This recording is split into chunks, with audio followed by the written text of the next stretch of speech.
నమస్కారం వార్తలకు స్వాగతం. ముందుగా ముఖ్యాంశాలు. మాజీ మంత్రి జోగు రామన్న ప్రెస్ మీట్, పలు అంశాలపై వివరణ.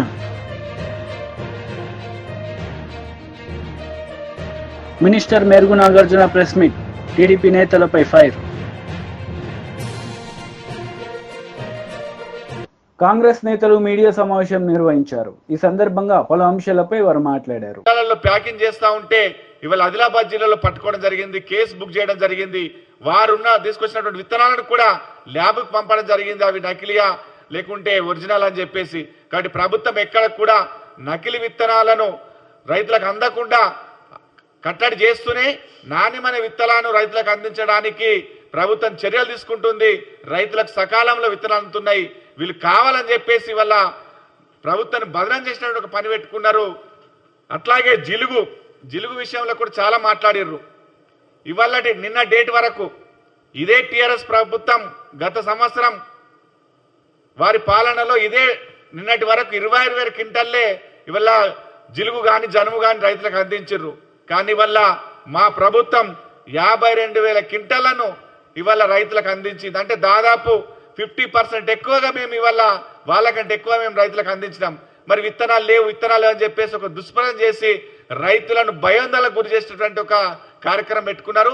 రైతులు కూడా ఎక్కడ అదరేపడకండి, ఎక్కడ కూడా ప్రతిపక్షం చెప్పేటటువంటి మాటలు అమ్మకండి. మీకు ఉదాహరణకి ఇదే వాళ్ళు 26,000 క్వింటలు అమ్మితే ఇవాళ 52,000 క్వింటలు ఇవాళ జిలుగు అన్ని కూడా జనుము జిలుగు అన్ని కూడా రైతులకు అందించినాం. అంటే ఎక్కడ కూడా ఏ విత్తనానికి కూడా కొరత లేదు. రైతులకు సరిపడే విత్తనాలన్నిటిని కూడా మేము అందించడానికి సిద్ధంగా ఉన్నాము. గత ప్రభుత్వం చేసినటువంటి మోసాలు ఇవాళ మాట్లాడుతూ ఉన్నారు. ఇప్పుడే పెద్దలు చెప్పినట్లుగా నీకు ధర కావాలంటే బేడీలేసినటువంటి చరిత్ర మీది, ధర కావాలని రోడ్ల మీదకి వస్తే అరెస్ట్ చేసి కేసులు పెట్టి జైల్లో పెట్టినటువంటి చరిత్ర మీది. మీరు పంటల కొనుగోలులో తరుగు పేరు మీద కోట్ల రూపాయలు లూటి చేసినటువంటి చరిత్ర మీది. ఎక్కడ కూడా విత్తనాల సబ్సిడీలు ఇవ్వలేరు, డ్రిప్పులు ఇవ్వలేరు, అన్ని కూడా అన్ని రకాల సబ్సిడీ ఎత్తేసి రైతులకు ఇబ్బంది గురి చేసినటువంటి నీచమైనటువంటి చరిత్ర టీఆర్ఎస్ పార్టీది. కానీ ఇవాళ అలా కాకుండా రైతులకు అందుబాటులోకి అన్ని విత్తనాలు తీసుకొచ్చి సకాలంలో ఏ రైతు కూడా ఇబ్బంది లేకుండా పరిపాలన కొనసాగుతున్నటువంటి చరిత్ర కాంగ్రెస్ పార్టీది. మీరు మరోసారి ఈ రకంగా అనవసరమైనటువంటి దుష్ప్రచారం చేస్తూ రైతులు గందరగోళం గురి చేస్తే మాత్రం చూస్తూ ఊరుకోమనేటువంటి మాట చెప్తా ఉన్నాం.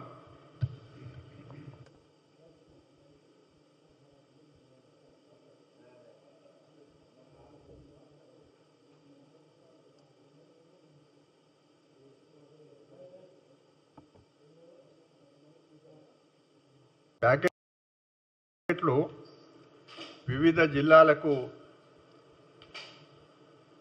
అందుబాటులో ఉంచడం జరిగింది. వీటిని సక్రమంగా పంపిణీ జరగడానికి ఆయా జిల్లా కలెక్టర్లు,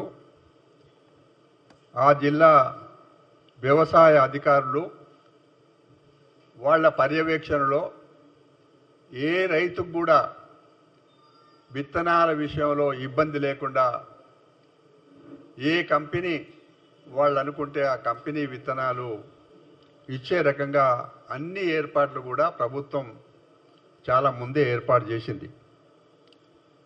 ఇది కాంగ్రెస్ పార్టీ పరిపాలన విధానంలో వ్యవసాయము, రైతులు వీటి విషయంలో కాంగ్రెస్ పార్టీకి అపారమైన అనుభవం ఉంది. అందుకే ప్రభుత్వం ఏర్పాటైన మరుక్షణం నుంచి రైతుల సంక్షేమం గురించి అన్ని నిర్ణయాలు కూడా చకచకా జరిగినాయి. ఇది మేము చాలా సీరియస్గా టీఆర్ఎస్ పార్టీ మొన్నటి వరకు అధికారంలో ఉన్న పెద్ద నాయకులంతా మిద్దెలు మేడలెక్కి మాట్లాడుతున్నారు. ఎంత దారుణంగా దిగదారి మాట్లాడుతున్నారంటే పొద్దున వాళ్ళకు సంబంధించిన టీవీ ఛానల్లో చూస్తే కృత్రిమంగా చెప్పుల లైన్ పెట్టిండ్రు. ఆ చెప్పులు చూస్తే బాటా కంపెనీలో పెడతారు చూడండి లైన్గా, అట్లాంటివన్నీ కూడా సమకూర్చి ఫోటోలు తీసి రైతులు పడిగాపులు కాస్తున్నట్టుగా చిత్రీకరించి కృత్రిమంగా ఈ కార్యక్రమాలన్నీ చేస్తున్నారు. ఇది రైతులను ఒక విధంగా ఆందోళనకు గురి చేయడానికి వాళ్ళు చేస్తున్న పనులు, పాపం అమాయకులు రైతులు, నిజంగానే దొరకవేమో అనే ఆలోచన వాళ్లకు ఉంటుంది. దానికి ఒక ప్రతిపక్ష పార్టీగా అన్ని వివరాలు తెలుసుకొని వాళ్లకు సహాయపడే విధంగా ఉండాల్సింది పోయి రాజకీయం చేసుకుంటున్నారు. నేను బీజేపీ లీడర్ మీడియా సమావేశం నిర్వహించారు. ఈ సందర్భంగా పలు అంశాలపై ఆయన మాట్లాడారు. ఇప్పటి వరకు ఫసల్ బీమా మీద ఈ రాష్ట్రంలో అమలు చేస్తామని ఒక పక్కకు చెప్పిండ్రు. అసలు ఎవరి ప్రీమియం ఎంత, ఎవరు కట్టాలా? కేంద్ర ప్రభుత్వ ప్రీమియం మినా ఈ రాష్ట్ర ప్రభుత్వం కట్టేటటువంటి ప్రీమియమే కాకుండా రైతులు కట్టే ప్రీమియం కూడా ఈ రాష్ట్ర ప్రభుత్వం భరించాలని మేము మాట్లాడినప్పుడు ఒక పక్క కడతామనే విధంగా మాట్లాడిండ్రు. కానీ ఇప్పటి వరకు దాని మీద స్పష్టమైనటువంటి ఆదేశాలు ప్రభుత్వం నుండి లేవు. రైతుకు కనీసం ప్రభుత్వం నుంచి ఒక సమాచారం లేదు. ఇప్పుడు అసలు ఏ సీడు, ఏ కంపెనీ ఉత్పత్తి చేసిన సీడ్ మార్కెట్లో అందుబాటులో ఉన్నదో ఇప్పటి వరకు వ్యవసాయ శాఖ సమీక్ష చేసినట్టు మాకు అనిపిస్తలేదు. స్టేట్ లెవెల్ బ్యాంకర్స్ మీటింగ్ జరిగిపోయింది, 3 నెలలు అయిపోయింది జరిగిపోయి. కానీ జిల్లా లెవెల్ బ్యాంకర్స్ కమిటీకి ఎటువంటి డైరెక్షన్ వెళ్ళలేదు. పంట రుణాలు రైతులకు ఎక్కడా కూడా అందుతలేవు. కేవలం రెన్యువల్స్ మాత్రమే చేస్తున్నారు. వేల కోట్ల రూపాయలు ఇప్పటికే పంట రుణాలు రైతులందరికీ బ్యాంకర్లు ఇవ్వాల. ఒక పక్క బ్యాంకర్లేమో రైతులు లోన్లు కట్టలేదు కాబట్టి మేము ఇవ్వలేని పరిస్థితులు ఉన్నామని బ్యాంకర్లు మాట్లాడతారు. ప్రభుత్వ ప్రకటన ఎన్నికల తర్వాత ఒక తీరు, 4 నెలల తర్వాత ఇంకో తీరు. రేపు ఏ రకంగా మాట్లాడతారో ప్రభుత్వ ప్రకటన కూడా అర్థం కానటువంటి పరిస్థితి ఉన్నది. నకిలీ విత్తనాలని అరికట్టడంలో ప్రభుత్వం పూర్తిగా వైఫల్యం చెందింది. ఒక నేరస్తుడు నకిలీ విత్తనాలతో దొరికి మళ్ళీ 4 గంటల తర్వాత బయటకు వచ్చి నాకేం చేయగలుగుతుంది ఈ చట్టం, ఎప్పుడో 1960లో ఉన్నటువంటి ఆ చట్టాన్ని ఇప్పుడు అమలు చేస్తామంటే అది ఎక్కడా కూడా డూప్లికేట్ విత్తనాలని కంట్రోల్ చేసేటటువంటి పరిస్థితి లేదు. ఈరోజు భారతీయ జనతా పార్టీ అదేవిధంగా మిగతా రాజకీయ పక్షాల తరఫున కూడా రాష్ట్ర ప్రధాన కార్యదర్శి గారికి ఉన్నటువంటి పరిస్థితి అంతా కూడా వివరించడం జరిగింది. ఇప్పటికైనా ఈ ప్రభుత్వం మేల్కొనాలా? కేవలం రాజకీయాల మీదనే సోనియా గాంధీ గారి మీద చూపిస్తున్నటువంటి ప్రేమ, ప్రియాంక గాంధీ గారి మీద చూపిస్తున్నటువంటి ప్రేమ ఈ రాష్ట్ర ముఖ్యమంత్రి గారు రైతుల మీద చూపియారని అనుమానం వస్తూ ఉన్నది. మీరంతా ఢిల్లీ పోయి మీరు రావాలి అని ఇంత బతిమలాడి పిలిపించుకునే ప్రయత్నం చేస్తున్నారు కదా. ఈ రాష్ట్రంలో ఉన్నటువంటి రైతులు పడుతున్నటువంటి కష్టాలు మీకు కనిపిస్తలేవా? ఈ రాష్ట్రంలో ప్రభుత్వంలో ఉన్నటువంటి పెద్దలు ఒక్కసారి ఆత్మవిమర్శన చేసుకోవాలా. ఇప్పుడైనా ఈ ప్రభుత్వం మేల్కొనాలా? ఇంకొక 24 గంటలు ఈ ప్రభుత్వానికి సమయం ఇస్తున్నాం. జరిగినటువంటి తప్పుల్ని వెంటనే సరిదిద్దుకోండి. ఏ జిల్లాలో ఏ విత్తనాల డిమాండ్ ఉన్నదో వెంటనే ఆయా కంపెనీలకు మీరు డైరెక్షన్ ఇవ్వాలా. ఈరోజు కంపెనీలు కృత్రిమ కొరతలు సృష్టిస్తూ ఉన్నాయి. ఎక్కడికి వెళ్ళినాయి మీ టాస్క్ ఫోర్సులు? ఏమైపోయినాయి వ్యవసాయ శాఖలు ఉన్నటువంటి విజిలెన్స్? వ్యవసాయ శాఖకు పని ఉంటుందే ఈ 15 నుంచి 20 రోజులు నెల. ఈ నెల రోజులు కూడా వ్యవసాయ శాఖ పని చేయకపోతే మళ్ళీ ఇంకెప్పుడు పని చేస్తుంది? అందుకే భారతీయ జనతా పార్టీ పక్షాన ఈ ప్రభుత్వాన్ని డిమాండ్ చేస్తున్నాం. ఈ ఏవైతే రుణమాఫీ విషయం మీద కానీ, అదేవిధంగా డూప్లికేట్ విత్తనాలు మార్కెట్లో నిరోధించడంలో కానీ, అదేవిధంగా మిగతా కావలసినటువంటి సీడ్ ఏదైతే విత్తనాలు రైతులకు అందుబాటులో తీసుకురావడంలో కానీ, ఈ 3 విషయాలపై ప్రభుత్వం వెంటనే చర్యలు తీసుకోవాలా. లేకుంటే ఈ 48 గంటల తర్వాత రైతులతో కలిసి ఉద్యమాలు చేయాల్సి వస్తుంది. దానికి ఈ రాష్ట్రంలో ఏది జరిగినా ఈ ప్రభుత్వమే బాధ్యత వహించాల్సి వస్తుందని ఈ సందర్భంగా తెలియజేస్తున్నాం. ఓకేనా అన్నా? ఇచ్చిన మీకు కూడా ఒక ఆఫీసర్ రిప్రజెంటేషనా? చీఫ్ సెక్రటరీ రేపు మీటింగ్ పెడతా అని చెప్పింది అందరితో. వారు మీటింగ్ పెట్టుకొని ఏ కంపెనీ ఎంతెంత ఉన్నది సాధ్యమైనంత కాడికి ఆదిలాబాద్ జిల్లాకు 2,50,000 రాశి సీడ్ కావాలని చెప్పినాం. మ్యాక్సిమం 1,50,000 ప్యాకెట్ల వరకు ఇప్పించే ప్రయత్నం చేస్తారని మాట్లాడింది. రేపేదో మీటింగ్ కాన్ఫరెన్స్ చేస్తామని చెప్పి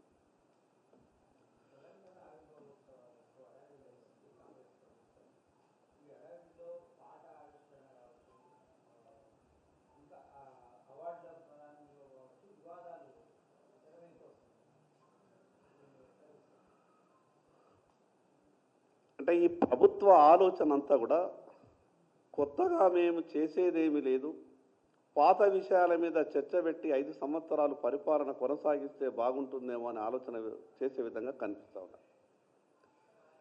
కేవలం గత ప్రభుత్వం చేసినటువంటి వ్యవహారాల మీదే దృష్టి పెట్టి కొత్తగా వీళ్ళు చేయాల్సింది మాత్రం ఏ విషయం చేసే ప్రయత్నం చేస్తలేరు. గతంలో ఏమైనా తప్పులు జరిగితే దాని మీద ఖచ్చితంగా విచారణ చేయండి, తప్పు చేసిన వాళ్లకు శిక్షలు ఖరారు చేయండి. కానీ చర్చ మాత్రం గత ప్రభుత్వం మీదనే, గత ప్రభుత్వ విషయాల తప్పుల మీదనే చర్చ జరిపి వీళ్ళు తప్పించుకునే ప్రయత్నం చేస్తున్నారేమో అన్నట్టు మాకు అనుమానం కలుగుతున్నది.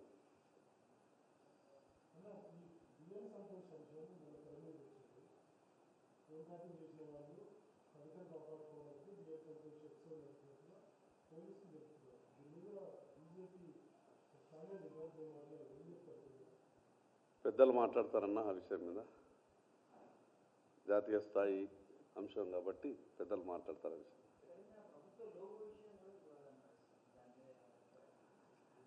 అంటే లోగో, పాట, కాళేశ్వరము, అప్పులు, నష్టాలు అన్నీ కూడా కలిపి చర్చ చేసి కాలం గడపాలన్నట్టే కనిపిస్తున్నది ప్రభుత్వ ఆలోచన. ఈ విషయం ఇక్కడ కాదు, మేము అసెంబ్లీలో మాట్లాడినాం. మీ ఆలోచన అంతా కూడా మీరు ఇచ్చేటటువంటి గ్యారంటీల మీద దృష్టి పెడతలేరు, మీరు ఇచ్చినటువంటి హామీల మీద దృష్టి పెడతలేరు, కేవలం గతంలో జరిగినటువంటి విషయాల మీద చర్చ జరుపుతున్నారు అని ఆ రోజు మేము అసెంబ్లీలో కూడా మాట్లాడినాం. ప్రభుత్వం వచ్చి 6 నెలలు గడిచింది, ఎక్కడా ఏమీ కాలేదు.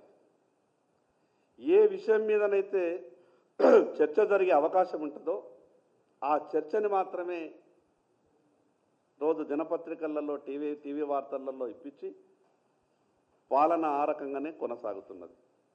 అసలు నిజంగా ఎంత బాధ అంటే ప్రభుత్వం ఏర్పడి 6 నెలల తర్వాత మొదటి వ్యవసాయ పనులు ఈ సీజన్ స్టార్ట్ అయింది. బీఆర్ఎస్ లీడర్ మీడియా సమావేశం నిర్వహించారు. ఈ సందర్భంగా పలు అంశాలపై ఆయన మాట్లాడారు. మరి అనేకమైనటువంటి కార్యక్రమాలు రైతుల కొరకు అండగా ఉన్నాం. అందుకొరకు ఇలా మేము ఒకటే వారిని అడుగుతూ ఉన్నాం, మీరు ఏ విధంగా రైతులు ఏ విత్తనాలు అడిగినా ఇవ్వటానికి సిద్ధంగా ఉన్నారా లేదా, ఇస్తారా లేదా, మీ ఇవ్వకపోతే మీతో చేత కాదని చెప్పండి. మరి గతంలో ప్రభుత్వం మేము ఏమైనా ఇలా రైతులు గతంలో విత్తనాల కంటే ముందు సాగునీరు లేకపోయా, కరెంటు లేకపోయా, మరి ఇప్పుడు విత్తనాలు కూడా ఇస్తలేరు. మరి ఇలా ఇదేనా రైతులను మార్చేటటువంటి ప్రభుత్వం అని అడుగుతున్నాం. దేన్ని మారుస్తున్నారు మీరు? అందుకొరకే ఈరోజు ఒకటే మేము కాంగ్రెస్ ప్రభుత్వాన్ని మరి ప్రశ్నిస్తున్నాం. మీరు ఇప్పటికైనా మరి ఒకవైపు ముఖ్యమంత్రి గారు ఇలా తెలంగాణ ఇంత చిన్నాన్ని మారుస్తామని చెప్తే, మరి ఇలా మంత్రులు, ఉప ముఖ్యమంత్రులు వేరే రాష్ట్రాల్లో ప్రచారంకి వెళ్తూ ఉంటే ఇలా మద్యం మంత్రి మాట్లాడతాడు. మద్యం నాకు తెలియదు, అసలు అది కార్పొరేషన్ సంబంధించిన సమస్య. మా గతంలో వాళ్ళు మంత్రులు చేసిండ్రు, మేము కూడా మంత్రులు చేసినాం. ఏ డిపార్ట్మెంట్ కన్నా కార్పొరేషన్ ఎండి ఉన్నా, చైర్మన్ ఉన్నా మంత్రితో సంప్రదించిన తర్వాత చేస్తా తప్ప డైరెక్ట్ ఎక్కడ కూడా కార్పొరేషన్ ఎండికి ఇచ్చే లేదు. నేను జూపల్లి కృష్ణారావు గారు అబద్ధం మాట్లాడుతున్న కొత్త బీర్లు ఎక్కడ వస్తలేమని చెప్పి ఆ మంత్రికే పత్త లేదు. వ్యవసాయ శాఖ ముఖ్యమంత్రి గారేమో ఎక్కడ రైతులకు ఇబ్బంది లేదు, వ్యవసాయ శాఖ మంత్రి గారు ఇట్లా మాట్లాడతారు. మరి అక్కడ ఉన్నటువంటి పరిస్థితి వేరు. అంటే ఎట్లా ఉందంటే ఈరోజు ఈ మంత్రులకు, ఈ ముఖ్యమంత్రికి, ఈ ప్రభుత్వానికి, ప్రజల సమస్యల పట్ల ఒకరికొకరికి అవగాహన లేక ఈరోజు రైతాంగాన్ని నట్టట ముంచేస్తా ఉన్నారని చెప్పి మేము ఒకసారి ఈ పత్రికా ముఖంగా మరి తెలియజేస్తూ ఉన్నాం. అందుకొరకే రేవంత్ రెడ్డి గారు ఏదైతే మీరు మరి గతంలో కనీసం కేసీఆర్ గారు రైతుల కొరకు ఎంత శ్రద్ధ పెట్టిండ్రో మీరు కనీసం ఒక 10% కూడా రైతుల గురించి ఏం మాట్లాడతలేరు. రైతుల గురించి కనీసం కేసీఆర్ గారు చేసినటువంటి ఎంతైతే సమయం ఇచ్చిండో మీరు ఒక 10% సమయం ఇచ్చిన ఈ రైతులకు ఈ ఇక్కట్లు రావు, ఈ బాధలు రావు. ఇలా కరెంటు చూస్తూ ఉన్నాం. కనీసం ఇలా వర్షాకాలం సీజన్, పంటలు వేసుకునే సీజన్ మొదలైంది. ఇప్పటికీ వేరే వాటిపైన ఎన్నికల కమిషన్ అనుమతుల కొరకు, పర్మిషన్ల కొరకు రాస్తారు. ఇలా సమీక్షలు పెట్టుకుంటాం లేదు. వర్షాకాలంలో మరి ఇలా బ్యాంకు రుణాల విషయం కానీ, విత్తనాల విషయం కానీ ఇవాళ ఇప్పటిదాకా కూడా ముఖ్యమంత్రి గారు, వ్యవసాయ శాఖ మంత్రి గారు అధికారులతోటి ఇప్పటిదాకా సమీక్షలు జరగాలంటే వీళ్ళు రైతుల పట్ల ఎంత చిత్తశుద్ధితో ఉన్నారో ఇదే వాళ్ళ అసమర్థతకి ఇది నిదర్శనం అని చెప్పి కూడా నేను ఈ సందర్భంగా తెలియజేస్తూ ఉన్నాను. అందుకొరకే కేవలం ఇవాళ ముఖ్యమంత్రి గారు రేవంత్ రెడ్డి గారు కేసీఆర్ గారు చేసినటువంటి ఆనవాళ్ళను మాత్రం తీయడానికి కొరకే ప్రయత్నంలో మునిగి ఉన్నావు తప్ప నువ్వు రైతుల పట్ల, రైతుల సమస్యల్ని, రైతులకు ఏదైతే పథకాలు మార్చిస్తానని చెప్పినావో, ఇందిరమ్మ రాజ్యంలో ఇక్కట్లుండయని చెప్పినావో, కేవలం కేసీఆర్ యొక్క ప్రభుత్వం ఉన్నప్పుడు ఆనవాళ్ళని తీసేయడం తప్ప నీకు ఎలాంటి చిత్తశుద్ధి లేదు. అందుకొరకే మేము డిమాండ్ చేస్తూ ఉన్నాం ఈరోజు మన ముఖ్యమంత్రి రేవంత్ రెడ్డి గారిని, ఇప్పటికైనా మీరు ఏదైతే వేరే రాష్ట్రాలకు వెళ్ళడం, వేరే రాష్ట్రాల నుంచి ప్రచారంకి వెళ్ళడం, ఇక్కడి నుంచి వసూలు చేసి ఢిల్లీకి పంపడం తప్ప తెలంగాణ రాష్ట్ర ప్రజల యొక్క, ఇటు రైతులు కావచ్చు మిగతా వర్గాల యొక్క ప్రజల యొక్క నట్టడం ఉంచే ప్రయత్నం చేస్తూ ఉన్నారు.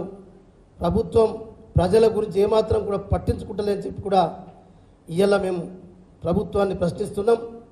ఇలా వానాకాలం వచ్చిన తర్వాత సాగునీరు పంటలు కూడా ఉంటాయి, ప్యాడ్ వేస్తారు.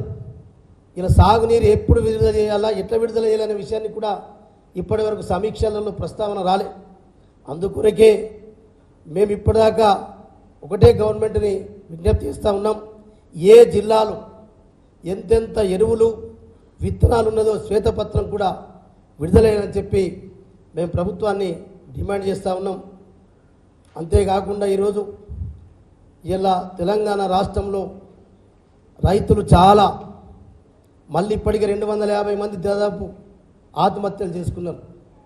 ఇలా కరెంట్లు లేక మళ్ళా మనం సమస్య చూస్తున్న మోటార్ల రిపేర్లు పెరిగినాయి, ట్రాన్స్ఫర్లు పేలుతూ ఉన్నాయి, ఇన్వర్టర్లు కొనుక్కొని పెట్టుకోవడం వచ్చిందంటే ఇదే ఇందిరమ్మ రాజ్యమా, ఇదే మార్పు అని చెప్పి అడుగుతున్నాం. అందుకొరకే రేవంత్ రెడ్డి గారు మీరు ఏ డిక్లరేషన్లు ఏమేమి మాట్లాడినరో అందరి ప్రజలు గమనిస్తూ ఉన్నారు. కానీ మేము ఒకటే డిమాండ్ చేస్తూ ఉన్నాం, ఈ విత్తనాలతో పాటు రైతు భరోసా పథకాన్ని కూడా మీరు ఏదైతే 15,000 రూపాయలు ఒకటేసారి ఇస్తామని చెప్పినరో ఖచ్చితంగా ఇవ్వాలని చెప్పి కూడా డిమాండ్ చేస్తూ ఉన్నాం. కేవలం రుణమాఫీ పేరుతోటే అయితే మరి పబ్బం గడుపుతూ ఉన్నాము. ఆగస్టు 15వ తారీఖు అని చెప్పి మరి ఇప్పుడు పంటలు వేసుకునే సమయం వచ్చింది. రైతు భరోసా పథకం ఎప్పుడు ఇస్తావు? ముఖ్యమంత్రి మాట్లాడుతున్నాడు, వ్యవసాయ శాఖ మంత్రి మాట్లాడితే ఒకటి మాట్లాడతారు, ముఖ్యమంత్రి గారు దాని గురించి భరోసా గురించి మాట్లాడడమే లేదు. మరి ముఖ్యమంత్రి గారు రైతుల పట్ల మాట్లాడు, నీకు నోరెందుకు ఇప్పుతలేమని అడుగుతున్నాం. చెప్పండి, ముఖ్యమంత్రి గారు ఖచ్చితంగా రైతు భరోసా పథకం ఎప్పటి వరకు ఇస్తావు? ఎందరు రైతులకు ఇస్తావు? ఎప్పుడు సర్వేలు చేస్తావు? ఇదే మంత్రివర్గంలో తుమ్మల నాగేశ్వరరావు గారు ఉన్నారు. మరి ఆనాడు గుట్టలకు ఇచ్చిండు, చెట్లకు ఇచ్చిండు, రియల్ ఎస్టేట్లకు ఇచ్చిందని చెప్పిన ఆనాడు మంత్రివర్గంలో ఏం చేసినావు? ఆనాడు మంత్రివర్గంలో ఒక మంత్రివి కదా, ఆనాడు ఎందుకు మాట్లాడలేదు? అంటే నీ మంత్రి పదవి కాపాడుకోవడానికి ఉంటుంది తప్ప ఇలా ప్రభుత్వం మారింది అంటే నీ మాట మారితే ఎట్లా?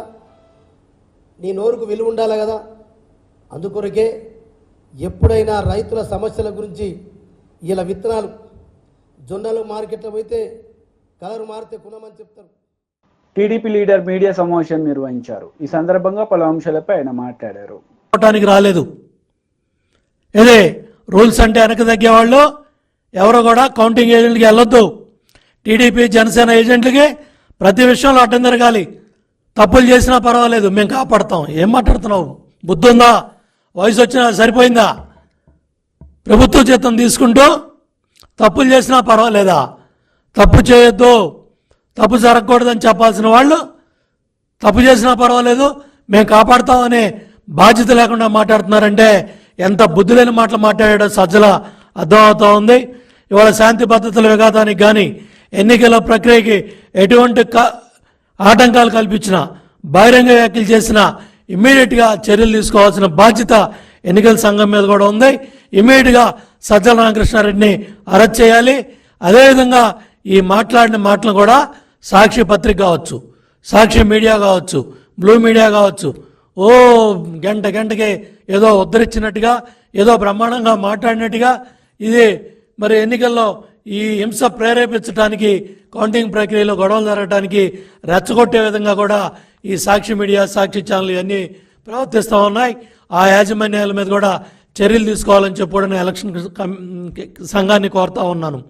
ప్రజాప్రాతినిధ్య చట్టం 1951 ప్రకారం ఎన్నికల ప్రవర్తన నియమావళిని మరి ఉల్లంఘిస్తూ సజ్జల రామకృష్ణారెడ్డి బాధ్యతారాహిత్యంగా ఈ కౌంటింగ్ ప్రక్రియలో ఏజెంట్లని హింసకు ప్రేరేపించే విధంగా మరి రెచ్చగొట్టే విధంగా ఈ కార్యక్రమాలు చేశాడు.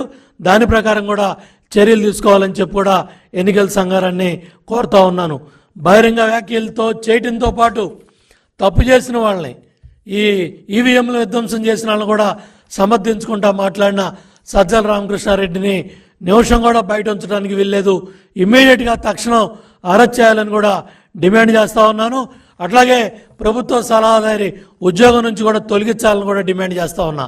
ఎందుకంటే తాడేపల్లి కొంపలో ఉండి గత 4 రోజులుగా ముఖ్యమంత్రి కార్యదర్శి ధనంజయ రెడ్డి, సజ్జల రామకృష్ణారెడ్డి, ఆ సోషల్ మీడియా చేసే పడుద్దాయి సజ్జల భార్గవరెడ్డి, అదేవిధంగా రఘురామరెడ్డి, వీళ్ళందరూ కూడా ఈ ఏదైతే టెలికాన్ఫరెన్స్ల ద్వారా ఏదైతే చీఫ్ సెక్రటరీ జవహర్ రెడ్డిని అడ్డం పెట్టుకొని ఏదైతే రిటర్నింగ్ ఆఫీసర్ని బెదిరించే కార్యక్రమాలు కూడా వీళ్ళు ఈ దుర్మార్గులు యంత్రాంగం అంతా కూడా చేసింది.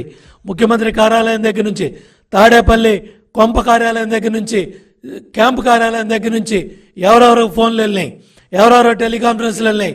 ఇవాళ చూడండి చాలా ప్రాంతాల్లో రిటర్నింగ్ ఆఫీసర్స్ మాకు ఆరోగ్యం బాగోలేదని ఒకడు, లేకపోతే మేము భయపడుతున్న వాళ్ళని ఒకళ్ళు, ఒత్తిళ్ళు వస్తున్నాయని ఒకళ్ళు, మమ్మల్ని తప్పించమని ఇవాళ రాయలసీమ ప్రాంతంలో కొంతమంది ఆర్ఓలు, కొంతమంది పోలింగ్ అధికారులు, కౌంటింగ్ వెళ్ళే అధికారులు మరి ఎన్నికల సంఘాన్ని అడుగుతున్నారంటే దీనికి బాధ్యత ఈ సజ్జల రామకృష్ణారెడ్డి లాంటి ఈ వ్యాఖ్యల వల్లే ఈ దుర్మార్గాలు, ఈ అరాచకాలని బట్టబయలవుతూ ఉన్నాయి. కాబట్టి ఇమ్మీడియట్గా సజ్జల మీద చర్యలు తీసుకోవాలని కూడా డిమాండ్ చేస్తూ ఉన్నా. ఎర్రగొండపాలెం అక్కడ ఆ రిటర్నింగ్ ఆఫీసర్ చెవిరెడ్డి భాస్కర్ రెడ్డి చేసిన అరాచకాలు, అక్కడ ఏదైతే ఆ ఆర్ఓ ఆఫీస్కి వచ్చి అతను మాట్లాడిన మాటలు, ఏళ్ళు చూపించి బెదిరించిన విధానం, ఇది పోలింగ్ ప్రక్రియలో ఇవాళ ఆర్ఓని అక్కడ బదిలీ చేసినట్టుగా మరి వార్తలు మీడియాలో వచ్చాయి. దాన్ని కూడా ఎన్నికల సంఘం దృష్టికి తీసుకెళ్తాం. నిజాయితీగా, నిష్పక్షపాతంగా, పారదర్శకంగా, ట్రాన్స్పరెంట్గా పనిచేసిన రిటర్నింగ్ ఆఫీసర్లు కానీ కౌంటింగ్ అధికారులని కాపాడాల్సిన బాధ్యత కూడా ఎన్నికల సంఘం మీద ఉంది. చెవిరెడ్డి భాస్కర్ రెడ్డి ఆర్ఓని బెదిరించేది మీడియాలో వచ్చింది, పత్రికల్లో వచ్చింది, సోషల్ మీడియాలో వచ్చింది.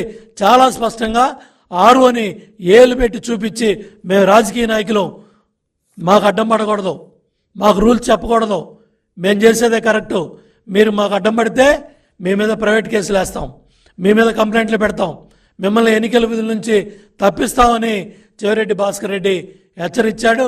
మరి నిన్న పత్రికల్లో, నిన్న మీడియాలో వార్తలు వచ్చినాయి, ఆర్ఓని మరి విధుల నుంచి పక్కన పెట్టినట్టు వచ్చింది. దాన్ని కూడా ఖండిస్తున్నాం. దాన్ని కూడా ఎన్నికల వైసీపీ లీడర్ మెరుగు నాగార్జున మీడియా సమావేశం నిర్వహించారు. ఈ సందర్భంగా పలు అంశాలపై ఆయన వివరణ ఇచ్చారు. దేశంలో పర్టికులర్ గా కంబైన్డ్ రాష్ట్రంలో ఆంధ్రప్రదేశ్ రామోజీ ఫిల్మ్ సిటీకి సంబంధించి నీ ఫిల్మ్ సిటీలో దళితుల భూములున్నాయి, నువ్వు అప్పలంగా కొట్టేశావు. ఏ రోజన్నా నువ్వు ఈ పత్రికలో ఎందుకు రాయలేకపోయావని అడుగుతా ఉన్నా. జగన్మోహన్ రెడ్డి గారు అసైన్మెంట్ చట్టాన్ని తీసుకుంది ఆషామాషిగా తీసుకోలా. 2003కి ముందు 20 సంవత్సరాలకు ముందు ఏ దళితుడైతే భూమిని పండించుకుంటా ఉన్నాడో, వారి పేరు మీద ఉందో, దానికి ఒక ప్రత్యేకమైన చట్టం తెచ్చి ఒకవేళ ఎవరైనా మధ్యలో దానిని రాయించుకున్నా 20 సంవత్సరాలు అయిపోయిన తర్వాత అదే దళితుడకు దానిని అసైన్ చేసి వాళ్ళకు హక్కు కల్పించాడు. మీరు రాసిన వెర్రి రాతలకు ఎవరో వాళ్ళు చేయించుకున్నారు, వీళ్ళు చేయించుకున్నారు, లేకపోతే అని చెప్పి రాస్తే అవి అది కాదు. 20 years కంప్లీట్ అవ్వాలా. మరలా ఏ దళితుడికైతే అసైన్ చేసిందో ఆ దళితుల పేరు మీద వస్తే వాళ్ళు అమ్ముకోవచ్చు, ఎవరైనా కొనుక్కోవచ్చు. ఏదో నాగార్జున ఇంకొకళ్ళో రాయించుకున్నారని చెప్తా ఉన్నారే, అవన్నీ అభూత కల్పనలు. మేము చెప్తా ఉన్నాం, ఎవరు రాయించుకున్నా చట్టానికి లోబడి రిజిస్ట్రేషన్ అవ్వాల్సిందే. మీకులాగా రాజధాని ప్రాంతంలో చంద్రబాబు నువ్వు నీ అంటుకో 4,000 కోట్ల రూపాయలు ఖరీదు చేసే దగ్గర 1,100 ఎకరాలు మీరు రాయించుకున్నారే. రాజధాని వస్తుంది, దళితులు మీ భూములు లాగేసుకుంటారని చెప్పి అప్పలంగా 5 లక్షలు రాయించారే. దానిని ప్రజలు మర్చిపోరు. దళితుల భూములు అప్పలంగా కొట్టేసింది చంద్రబాబు అనుకో తప్ప ఈ రాష్ట్రంలో ఎవరు కాదు. ఒకవేళ ఇప్పుడు జగన్మోహన్ రెడ్డి గారు ఈ చట్టం తెచ్చినాక ఎవరన్నా రాయించుకున్నా ప్రొసీజర్లే ఎక్కడా డివేట్ అవ్వాల్సిన పని లేదు. 20 ఏళ్లు ఉండాలా, లబ్ధిదారుడు అమ్ముకుంటే ఎవరైనా కొనుక్కోవచ్చు. మీకులాగా తప్పుడు ఆలోచనలు, మీకులాగా దళితులను మోసం చేయటం, దళితుల మీద అవగాహనగా మాట్లాడటం, దళితుల్లో ఎవరైనా పుట్టాలనుకుంటారంటాం, దళితుల భూములు దండుకోవటం, భయపెట్టడం, బాపెట్టడం, మోసాలు చేయటం, కేసులు పెట్టడం, భయభ్రాంతులు చేయటం మీకు వెన్నతో పెట్టిన విద్య. మీ కళ్ళు ఏమైపోయినా అడుగుతా ఉన్నా. ఈ రాష్ట్రంలో దళితుల మీద దాడులు జరిగితే, అఘాయిత్యాలు జరిగితే, అమానుషాలు జరిగితే పేటెంట్ చంద్రబాబుకి, చంద్రబాబు తాబేదారులకి తప్ప ఎవ్వరికీ లేదు. ఒక్క జగన్మోహన్ రెడ్డి గారి కోసం ఏనాడైనా మీరు మాట్లాడే కనీస అర్హత లేదు. ఎందుకంటే దళితులు బాగుండాలన్నా, దళితులు ధైర్యంగా బ్రతకాలన్నా, గుండె మీద చేసుకుని ఉండాలన్నా, వాళ్ళతో నీకు ఇవ్వందేనని చెప్పేసి వాళ్ళు నా వాళ్ళని చెప్పి, నా ఎస్సీలు, నా ఎస్టీలు, నా బీసీలు, నా మైనారిటీలు అని చెప్పిన రాజకీయ ఉద్దండు ఈ దేశంలో జగన్మోహన్ రెడ్డి గారు. మీకులాగా దళితుల భూములు లాక్కుంటున్నారు ఎవ్వరు. నేను చెప్తా ఉన్నా, ఈ రాష్ట్రంలో దళితుల భూములు లాక్కుని తిని పందికొక్కులాగా బలిచింది తెలుగుదేశం పార్టీ తప్ప ఎవరు లేరు. ఏదో మీకు అయిపోయింది, ఇక తెలుగుదేశం పార్టీ కోసాలు కదిలిపోతున్నాయి. వార్తలు ముగించే ముందు ముఖ్యాంశాలు మరోసారి.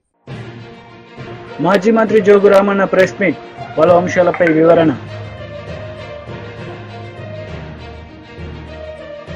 Minister Merugu Nagarjuna press meet, TDP నేతలపై ఫైర్. ఈ వార్తలు ఇంతటితో సమాప్తం. తిరిగి ప్రసారమయ్యే వార్తల్లో మళ్ళీ కలుద్దాం. అంతవరకు సెలవు. నమస్తే.